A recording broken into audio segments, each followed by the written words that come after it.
पहुंचाने की भावना करो, अभी दरिद्रता नष्ट हो जाएगी। पक्का समझ लो, जिसको धन चाहिए, हम तुम्हें आंतरिक बात बता रहे हैं, जो है जितना है उसी से माता पिता भाई बंधु और आए हुए अतिथि और किसी एक बाहरी दुखी जिससे हमारा कोई मतलब नहीं, उसको सुख पहुंचाना शुरू करो। फिर देखो दरिद्रता नष्ट ना हो जाए तो हमें बता देना। किसी एक भूखे को 2 रोटी देना शुरू करो, किसी एक ऐसे दुखी को सहयोग करना शुरू करो, देखो आपकी उन्नति शुरू हो जाएगी। हम कैसा चाहते, किसी एक का छीनने को मिल जाए तो हम सुखी हो जाए, किसी एक को हम दुखी कर दे हम सुखी हो, ये सर्वनाश की बातें हैं, वही हमको भोगना पड़ता है। अगर हम धर्म से चले तो सर्वलोक महेश्वर भगवान, ऐसा नहीं कि वो देख, एक सेकंड भी कोई ऐसा नहीं है जिसको भगवान नहीं देख रहे। मान लेना, एक सेकंड भी ऐसा नहीं है वो तुम्हें देख नहीं रहे। सही ढंग से चलो, पीछे की बिगड़ी बना लो, आगे का मंगलमय मार्ग हो जाएगा।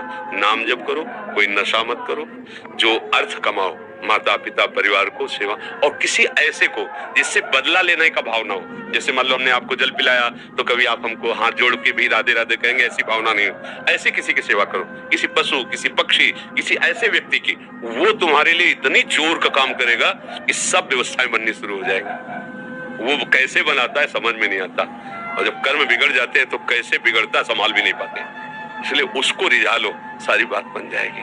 भाई वो वृद्ध कोई ऐसा भूखा प्यासा बीमार पड़ा हो, इन बातों पे लोग ध्यान नहीं देते।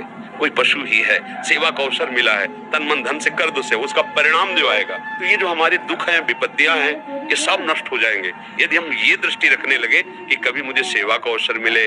जो असहाय हैं, जो असमर्थ हैं, ऐसे मान लो पशु है, अब वो क्या कहाँ दवाई मांगेगा, कहाँ इंजेक्शन, उसका पैर टूट गया है, उसको ले जाए जहाँ पशु अस्पताल, उसको दवाई करवाएं, उसको जब तक थोड़ा ठीक ना हो जाए तो उसको खान पान की भगवान रीत जाएंगे। सच्ची मानिए, पर ये बातें सबकी समझ में नहीं आएगी।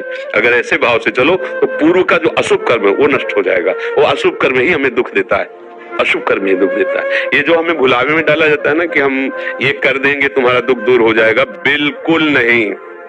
या मतलब बिल्कुल अनुभव की बात कहते हैं, इस भुलावे में कभी न फंसो।